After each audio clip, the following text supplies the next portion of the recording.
आज हामी प्रोबेबिलिटीको बारेमा पढ्छौं।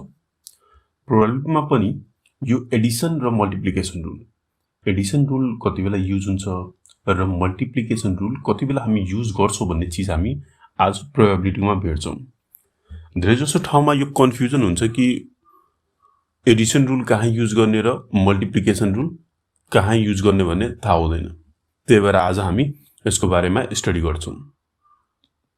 एडिसन रुल हेर्दाखेरि म्युचुअली एक्सक्लुसिभ जब कुनै पनि प्रोबेबिलिटी हुन्छ भने त्यतिबेला र म्युचुअली एक्सक्लुसिभ हुँदैन त्यतिबेला, यानी यो दुईटा केसमा हामी के गर्छौं, एडिसन रुलको युज गर्छौं। भने मल्टिप्लिकेसन रुल यो इन्डिपेन्डेन्ट इभेन्ट हुन्छ भने र डिपेन्डेन्ट इभेन्ट हुन्छ भने त्यतिबेला हामी युज गर्छौं। अब यो दुईटै के हो, यसलाई कसरी चिन्ने कि यो म्युचुअली एक्सक्लुसिभ हो कि हैन, डिपेन्डेन्ट र इन्डिपेन्डेन्टबाट कसरी फरक छ भन्ने कुरा हेर्छौं हामी। यहाँ छ भने म्युचुअली एक्सक्लुसिभ, यसको डेफिनेसन के छ भने two or more event are said to be mutually exclusive event if both of them cannot occur together in the same trial. यदि दुईटा इभेन्ट एकचोटी हुन सक्दैन, एउटा ट्रायल गर्यो यानी एउटा के ट्रायल लियो भने त्यो दुईटा इभेन्ट हुन सक्दैन। जस्तै कि कसरी हो त्यो भन्न खोजेको भने यहाँ हेर्नुस्। अब यसमा के छ भने तर यसको इन्टरसेक्सन यानी कमन पार्ट 0 हुन्छ। एक्जाम्पलको लागि के छ भने if a card is drawn from 52 cards, यदि एउटा कार्ड एउटा बन्डल अफ कार्ड राखिएको छ भने यसबाट एउटा कार्ड झिकिरहेको छ भने 52 कार्ड छ भने यहाँबाट एउटा कार्ड झिक्यो भने getting a king and ace is a mutually exclusive event. र अर्को के छ भने diamond and a heart is a mutually exclusive event, यानी किङ आयो भने एस आउँदैन, एस आयो भने किङ आउँदैन, डायमन्ड आयो भने हट आउँदैन, हट आयो भने डायमन्ड आउँदैन। जस्तै कि हामी यहाँ हेर्न सक्छौं पिक्चरबाट, यो हेर्नुस्। अब तपाईहरु कार्ड चिन्नु भएन भने यो हो के हो, डायमन्ड, यो हो हट, यो हो तपाईको चिडी, यो हो पान भन्छ यिनीलाई। यो ब्ल्याक कलरको, यो रेड कलरको कार्ड हो, यो 26 वटा ब्ल्याक कलरको कार्ड हो, यो सबैलाई फेस कार्ड भनिन्छ। त्यो यसरी योहरुलाई डिवाइड गरेको छु। तब हाम्रो क्वेशनले के भन्दैछ, getting a king and ace is a mutually exclusive event.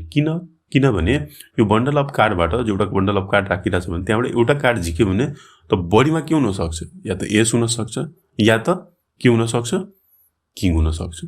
King र एस एकचोटी आउन सक्दैन के, किनभने यो दुईटै के छ भने म्युचुअली एक्सक्लुसिभ, यानी एउटा आयो भने अर्को आउन सक्दैन, या त किङ आउँछ या त एस आउँछ, दुईटै एकचोटी आउन सक्दैन। त्यस्तै डायमन्ड एन्ड हट, यो डायमन्डको कार्डहरु छ र यो हटको कार्डहरु छ। यदि 52 कार्ड्सबाट हामी एउटा कार्ड झिक्यो भने या त त्यो डायमन्ड आउन सक्छ या त हट आउन सक्छ, यानी एउटा आए अर्को आउँदैन। त्यस्तो इभेन्टलाई हामी के भन्छौं, म्युचुअली एक्सक्लुसिभ इभेन्ट। अब यहाँ हामी के युज गर्छौं, एडिसन रुल युज गर्छौं। जस्तै कि for example if A and B are mutually exclusive event then the probability of occurrence of at least one of the event A and B is P A union B is equals to A plus B हुन्छ, probability of A plus probability of B। अब यो formula को use हामी एक्जाम्पलबाट बुझ्छौं। Mutually exclusive भन्नु बुझ्नुस् कि दुईटा event एक साथ आउन सक्दैन, यानी एउटाले अर्कोलाई एक्सक्लुड गर्दिन्छ, हटाइदिन्छ। यानी एक आउँछ या त किङ आउँछ या त हट आउँछ या त डायमन्ड आउँछ, दुईटै एकैचोटी आउन सक्दैन। त म्युचुअली नट एक्सक्लुसिभमा आउन सक्छ, त्यो पनि हामी हेर्छौं। अहिले फिलहाल म्युचुअली एक्सक्लुसिभ यानी एडिसन रुल, यो रुल हामी कति बेला युज गर्छौं भने ए युनियन बी यदि क्वेशनमा भन्यो भने ए प्लस बी भनिदियो भने ए और बी, यो तपाईको क्वेशनमा हुन्छ। ए और बी यानी इभेन्ट ए एक्का और ब्ल्याक हट रेड हट बन्न सक्छ। अब त्यो क्वेशनमा हेर्छौं हामी, एटलिस्ट 1 बन्यो भने अथवा के भन्छ आइदर ए और बी। त्यति बेला यदि यो कन्डिसन एकदम ध्यान दिनुपर्ने हुन्छ क्वेशनमा, यो यदि क्वेशनले भनिरहेछ भने त्यति बेला हामी प्रोबेबिलिटीको यो फर्मुला युज गर्छौं। अब हामी यहाँ एउटा एक्जाम्पल हेरौं, what is the probability of getting ace or king from a deck of card.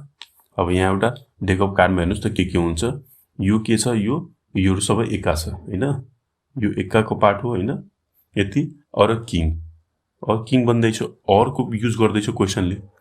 What is the probability of getting ace or king, यानी और को युज गर्छ भने पक्कै पनि प्लस वाला फर्मुला यानी म्युचुअली एक्सक्लुसिभ अथवा नट एक्सक्लुसिभ दुईटैमा पर्न सक्छ तर यो के छ म्युचुअली एक्सक्लुसिभ हो किनभने एक्का आयो भने किङ आउँदैन किङ आयो भने एक्का आउँदैन यसमा इन्टरसेक्सन कुनै पनि छैन त्यही भएर हामी प्लस वाला युज हुन्छ त्यसमा पनि के हुन्छ यो हामी म्युचुअली एक्सक्लुसिभको जुन भर्खरको फर्मुला हेरेछौँ त्यो युज गर्छौँ प्रोबेबिलिटी अफ एक्का 4/52 यो थाहा होला तपाईहरुलाई यो हाम्रो फेभरेबल इभेन्ट 4 छ 1 2 3 4 र स्याम्पल स्पेस यो पुरै कार्ड 52 हुन्छ त्यही भएर 52 अनि यसमा के हुन्छ भने favourable event by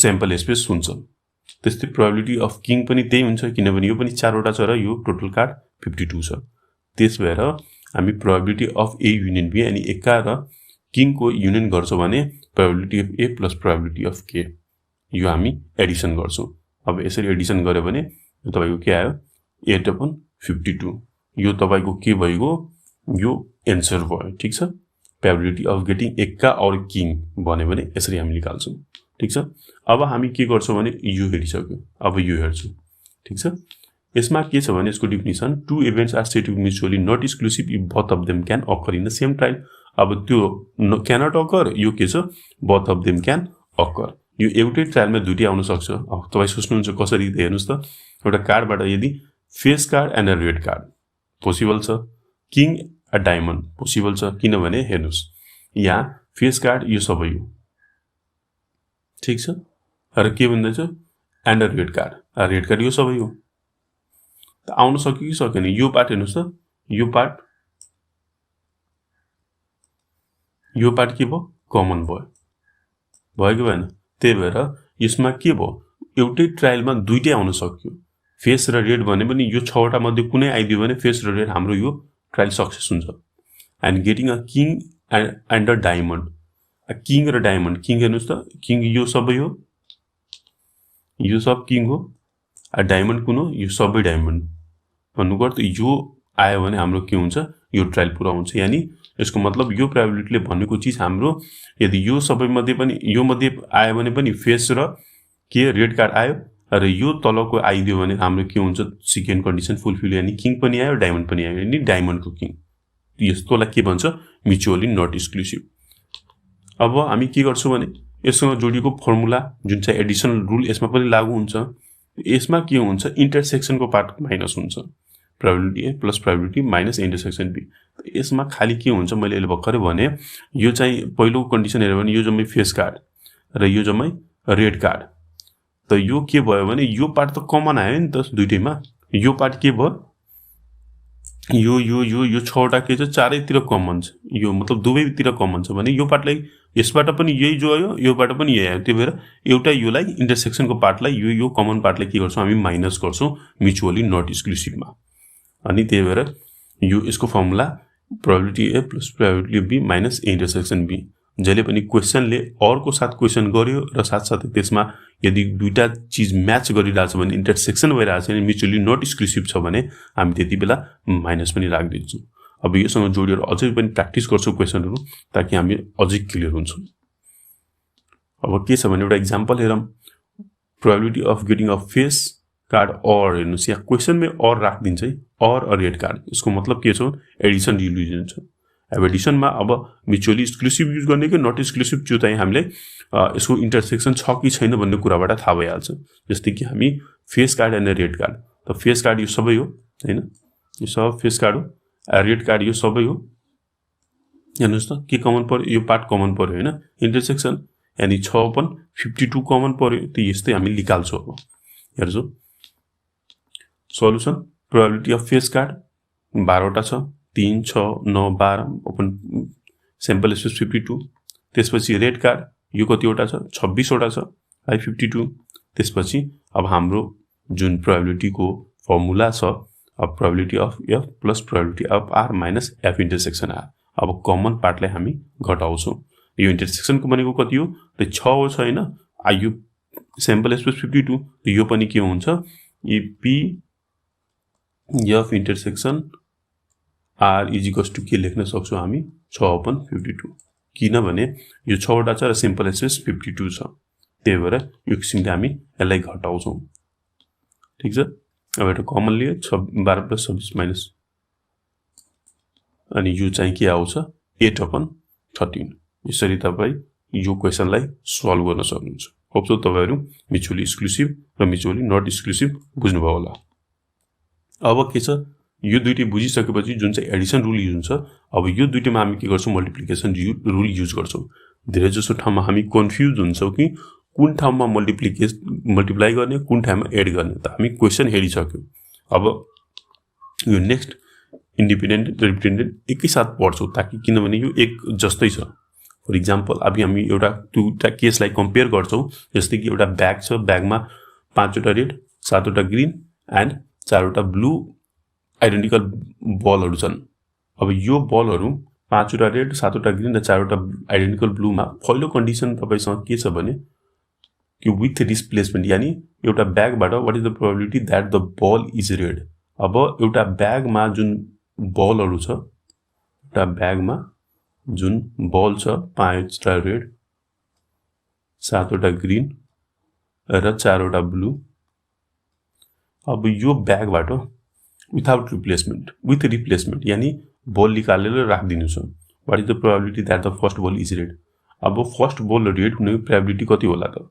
first ball red हुने प्रोबेबिलिटी तपाईलाई थाहा छ। यदि एउटा बल यसको टोटल हामी सैंपल स्पेस कति भयो, number of sample space is equals to यसलाई जोड्नु पर्छ 3 7 5 12 12 4 16 16 भयो र हाम्रो कन्डिसन के छ, के ल्याउनु छ, प्रोबेबिलिटी के को निकाल्नु छ, red. The number of red is equals to कति भयो 5। त्यही भएर probability of the first ball is red is equals to के होला त, probability of red is equals to 5/16। ठीक छ, यो विथ रिप्लेसमेन्ट भन्दै छ। सेकेन्ड के छ भने if the same ball is placed in the same bag and the second ball is drawn, what is the probability that the second ball is red। अब फेरि यो निकालेको बल, एउटा बल निकाल्यो, यसको प्रोबेबिलिटी यो भयो। अब निकालेको बललाई फेरि यसमै राख्दियो, निकालेपछि राखिसकेपछि त पुनः बल टोटल सैंपल स्पेस त 16 नै रहिरह्यो नि, नम्बर अफ रेड आउने पनि चान्सेस 5 रहिरह्यो, किनभने निकालेको बल हामी पुनः राखिदियौ भने फेरि पनि सैंपल स्पेस 16 नै हुन्छ र number of favourable condition for the red ball is 5 रहन्छ। त्यही भएर हाम्रो probability for red is equals to 5/16 नै रहिरहन्छ, किनभने हामी निकालेको बललाई पुनः त्यसमै राख्दिरा हुन्छौं। अब सेकेन्ड कन्डिसनमा के भनिरहेछ भने विथआउट रिप्लेसमेन्ट, यानी अब बल निकाल्दाखेरि के भयो, यसमा नराख्ने, यानी 5 वटा रेड र 7 वटा ग्रीन र 4 वटा ब्लू बल छ भने अब एकचोटी बल निकाल्यो हैन, निकाल्दाखेरि अब रिप्लेस हुँदैन। What is the probability that the first ball is red. The first ball red हुनलाई अहिलेको लागि त नम्बर अफ सैंपल स्पेस त ठीक छ 16 हुन्छ र नम्बर अफ रेड को लागि पनि 5 हुन्छ। यति बेला number of r is equals to probability of r is equals to number of sample favourable condition by sample space यही हुन्छ।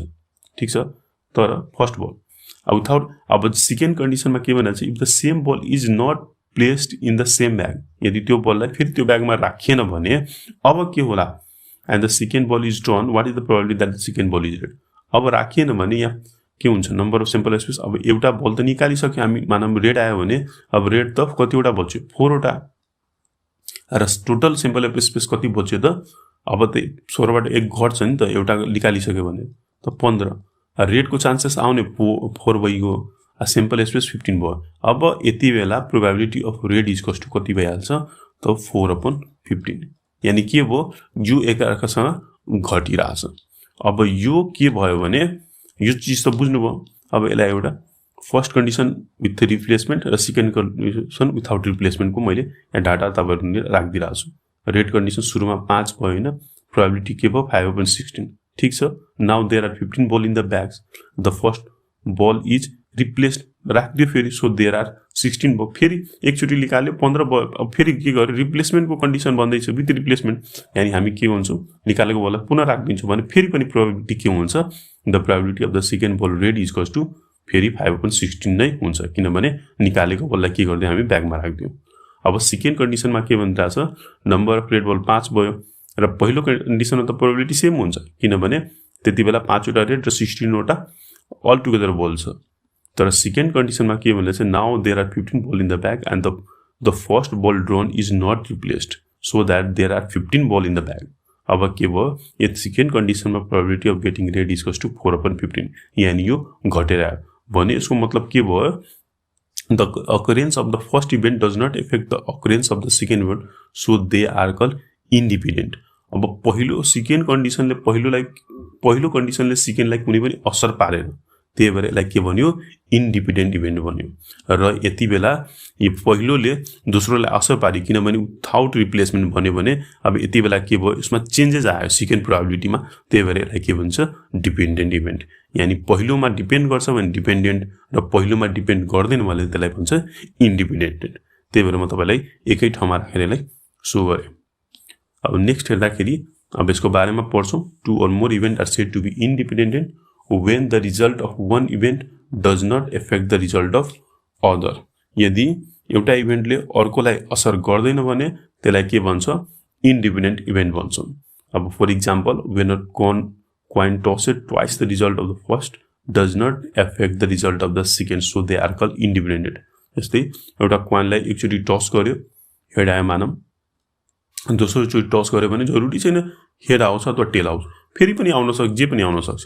यानी यसमा हेड अथवा टेल आएकोले सेकेन्ड कन्डिसनलाई कुनै पनि असर गर्दैन भने त्यस्तोलाई हामी के भन्छौं, इन्डिपेन्डेन्ट। यानी आफ्नो यसमा के हुन्छ, मल्टिप्लिकेसन रुल युज हुन्छ। जस्तै कि the probability of two or more independent events occurring together or in a succession, एक साथ गरौं अथवा के गर्छु, एक पछि अर्को। यानी एउटा कोइनलाई एकचोटी टस गरौं र फेरि अर्कोचोटी टस गरौं, यानी सक्सेसनमा गरौं अथवा दुईटा कोइनलाई एकैचोटी टस गर्दियौ। त्यही भएर is the product of their individual probabilities. यसमा के हुन्छ, यसको इभेन्टहरुलाई हामी प्रोडक्ट गर्छौं। सिम्बोलिकली कुरा गर्दाखेरि if A and B are two independent event then the probability of event A and B occurring together or in succession is denoted by. अब यसलाई कसरी डिनोट गर्छ हेर्नुस् है। अब यो कन्डिसनमा तपाई एन्ड आउला, ए बी आउला अथवा ए इन्टरसेक्सन बी आउला, यसको मतलब यो मल्टिप्लिकेसन हुन्छ भन्ने कुरा बुझ्नुपर्छ। मेनली तपाईले क्वेशनले एन्ड भन्छ, यानी दुईटै इभेन्ट हुनुपर्छ। यसमा के हुन्छ जहिले पनि इन्डिपेन्डेन्ट इभेन्टहरुमा कि दुईटै जे चाहिरहेछ दुईटै हुनै पर्छ। पहिलो केसमा के थियो, एउटा आए नि हुन्छ अर्को आए नि हुन्छ, मतलब कुनै एउटा आए हुन्छ। तर इन्डिपेन्डेन्ट इभेन्ट अथवा मल्टिप्लिकेसन रुल हामी त्यति बेला युज गर्छौं जब हामीले दुईटै कन्डिसन चाहिन्छ। अहिले एक्जाम्पल हेर्दै जाँदाखेरि हामीले यो बुझ्दै जान्छौं। अब यसलाई कसरी लेखेको छ भने ए एन्ड बी लाई product of A into product of probability of A into probability of B, अथवा इन्टरसेक्सनको फर्ममा आए पनि P probability of A into B हुन्छ। वेयर अब यो के हो, ए एन्ड बी के हो, the probability of occurrence of two events A and B together or in succession. यसमा प्रोबेबिलिटी अफ टू इभेन्ट जुन ए र बी छ नि, या त एक साथ आउन खोजिरहेछ या त के छ, एक पछि अर्को आउन खोजिरहेछ। के हो अहिले एक्जाम्पलमा हेर्छौं हामी, probability of occurrence of A event B event. यदि तीनटा छ भने, इन्डिपेन्डेन्ट तीनटा छ भने हामी तीनटैलाई के गर्छौं, मल्टिप्लाई गर्छौं। अब यो हामी जब एक्जाम्पल हेर्छौं भने बुझ्छौं। Find the probability of getting a tail on a coin. एउटा कोइन छ हैन, एउटा कोइनमा हामी टेल ल्याउन खोजिरहेछौं र एउटा डाइसलाई पनि रोल गर्छौं, त्यसमा के ल्याउन खोजिरहेछौं, 4 एन्ड भन्दै चाहिँ। यहाँ क्वेशनमा हेर्नुस्, यहाँ एन्ड भने एन्ड भन्दै पनि हामी प्रोडक्ट रुल युज गर्छौं। when a coin is tossed and dice is rolled simultaneously। एक साथ यदि यसलाई त्यसलाई रोल गर्यो र टस गर्यो भने एउटामा मलाई टेल चाहियो, अर्कोमा के चाहियो, डाइसमा 4 चाहियो। अब दुईटै चीज हुनु पर्ने छ। अघिल्लो क्वेशनमा और आइरहेको थियो हैन, एडिसन रुलमा, तर यसमा के आइरहेछ, एन्ड आइरहेछ। एन्डको मतलब बुझिसके कि म दुईटै को प्रोबेबिलिटीलाई मल्टिप्लाई गर्ने। बाकी त अब सिम्पल भयो नि, टी मान्दियो र F मान्दियो with the event of getting 4 in a dice। when coin is tossed the simple space के हुन्छ, अब या त हेड आउँछ या त टेल आउँछ, मतलब नम्बर अफ सिम्पल स्पेस दुईटा भयो। And the number of favourable cases event कति हो, 1, किनभने यो मध्ये एउटा आउनु छ मात्र, त्यो के हो, टेल हो। त इभेन्ट मलाई फेभरेबल इभेन्ट एउटा मात्र भयो, 1। अब probability of getting tail is कस्तो तपाईलाई थाहा छ, number of favourable event by number of simple space, 1/2 भयो। एउटा प्रोबेबिलिटी निकालिसक्नु भयो। अब अर्को के छ, and when the dice thrown the simple space. अब के हुन्छ हेर्नुस् त, आउन सक्ने के छ, 1 2 3 4 5 6 वटा, यो मध्ये के पनि आउन सक्छ भने यो नम्बर अफ सिम्पल स्पेस कति भयो, 6। र हाम्रो फेभरेबल के छ, 1, त्यो के हो, 4 मात्र हो आउनु पर्ने हामीलाई फेभरेबल, त्यो 4। अब यसको के हुन्छ, probability of getting 4 is equals to number of favourable by 1/6, अनि सिम्पल स्पेस 6 हो। तब हेर्नुस् दुईटैको इन्डिभिजुअल निकालिहाल्नु भयो। अब यो दुईटै एकसाथ आउनु पर्ने छ भन्ने कन्डिसन छ भने हामी के गर्छौँ? अहिले भर्खरै हामी हेरेछौँ टु इभेन्ट्स आर इन्डिपेन्डेन्ट, एउटाले अर्कोमा कुनै पनि असर पर्दैन, यसमा हेड अथवा टेल आएर यसको प्रोबेबिलिटीलाई केही पनि फरक पार्दैन। त्यही भएर यो के छ? इन्डिपेन्डेन्ट इभेन्ट हो। त्यही भएर हामी के गर्छौँ? प्रोबेबिलिटी अफ टेल एन्ड यो 4 लाई दुईटैको प्रोबेबिलिटी हामी के गर्छौँ? मल्टिप्लाई गर्छौँ, जुन भर्खर हामी मल्टिप्लिकेसन रुलमा हेर्दै थियौँ। तपाईहरुले यदि कन्फ्युजन लाग्यो भने कहाँ मल्टिप्लाई युज गर्ने भने क्वेशनले अर भन्दैछ कि एन्ड भन्दैछ। यो इन्डिपेन्डेन्ट इभेन्ट्सहरुमा जसमा मल्टिप्लिकेसन रुल युज गर्नु छ भने त्यसमा तपाई एन्ड भन्ने शब्दलाई युज गरे हुन्छ भन्नुको अर्थ दुईटै प्रोबेबिलिटी आउनु छ, दुईटै इभेन्ट हुनुपर्छ भन्ने यसले माग गर्छ। त्यही भएर हामी यति बेला हामी के गर्छौं? मल्टिप्लिकेसन रुल युज गर्छौं। अब यो प्रोबेबिलिटी र यो प्रोबेबिलिटीलाई हामी मल्टिप्लाई गर्दिन्छौं अनि हाम्रो एन्सर आइहाल्छ 1/12। अब तपाईहरु बुझ्नु भयो होला यो कुरा। अब केही बुझ्नु भएन भने कमेन्ट गर्नु। Thank you.